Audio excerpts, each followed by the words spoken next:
Aujourd'hui, j'ai envie de vous parler au moment où on est en train d'augmenter la puissance de la peur en chacun, hein, pour maintenir des protocoles de distanciation, hein, et d'un virus qui serait de plus en plus flamboyant, des effets déjà que l'on peut commencer à percevoir de ce confinement que nous avons vu. Il y a des personnes essentiellement seules, mais il y en a aussi en couple, âgées, vraiment âgées, qui m'ont dit, «Je sais pas ce qui s'est passé, je peux pas le définir, mais c'est plus pareil pour moi depuis le confinement». Et une a lâché au détour de la conversation, heu: «C'est pire que pendant la guerre». Alors je me suis dit: «Pire que pendant la guerre, c'est pas possible parce qu'il y a pas les bombes, il y a pas l'ennemi. Oui, il y a les morts, mais quand même». Et puis j'ai réfléchi et je me suis dit: «C'est vrai que pendant la guerre, on sait où est l'ennemi et on sait où sont ses amis.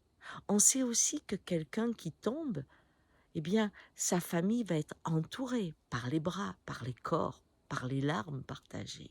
D'accord.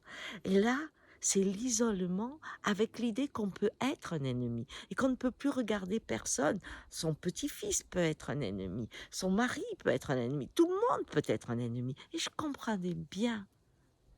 Ceux qui ont vécu cette expérience ont réactivé le souvenir de l'ennemi dans une expérience où il n'y a plus d'amis, donc plus de sécurité, car ce sont les bras réunis qui forment le filet pour traverser l'épreuve proposée par la vie. Vous voyez? Et puis, il y a ceux qui se sont retrouvés seuls parce qu'ils sont veufs, veuves, célibataires, et qui ont un certain âge, qui arrivent à 68 ans, 67, etc. Certains aussi sortent de là avec une petite dépression. Pourquoi? Parce que quand la retraite arrive, quand la mise de côté de l'individu dans son activité première n'est plus là, eh bien, il se passe quelque chose, c'est que ce sont les habitudes, les rendez-vous d'été, les rendez-vous de Noël, les rendez-vous avec les enfants, qui laissent penser que la vie est toujours intense et puissante et que le futur a beaucoup de belles choses à raconter. C'est souvent ces liens du quotidien qui maintiennent cette idée qu'il y a encore des choses à faire demain.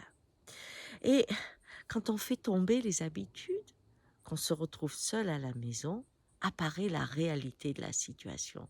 Généralement, les enfants sont partis, la carrière est faite, le corps s'abîme et va s'abîmer plus.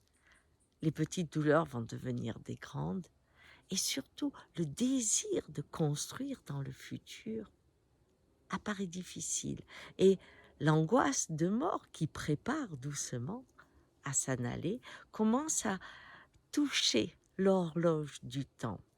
Et très souvent, cette période amène la légèreté quand on peut la traverser avec bonheur. Pourquoi?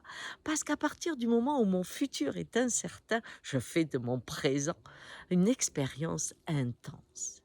Mais dans le cadre du confinement, ce passage ne se fait pas, il devient plutôt détresse, d'un désir de vivre qui s'est absenté et surtout s'est révélé. Et la présence après le retour des enfants avec cette distanciation qui est quand même proposée, ce début de 65 ans, 67 ans qui est montré comme le début de la fin puisque c'est le début d'âge qu'on donne pour ceux qui sont fragiles, cette mort qui est écrite tout d'un coup sur le front, fait que le lien des enfants, le lien avec la vie a été atténué. Et la solitude apparaît. Et on a des petites dépressions qui sont en train d'arriver. C'est pour ça que ce passage du futur qui diminue au présent qui s'intensifie, eh bien, a été menacé par le Covid. Alors pourquoi je vous donne ces deux exemples? Parce que on est en train de continuer à alimenter la peur, de continuer à être focalisé sur le Covid-19 d'une façon étonnante, mais peut-être qu'on comprend mal que les dégâts pour soigner peuvent être dans les mois à venir des bombes à retardement. Et si je dois appréhender la rentrée, c'est dans la découverte de la détresse psychique de ces préventions qui ont fait que l'humain, dans cet isolement du lien, perd la confiance en la vie. Bonne journée.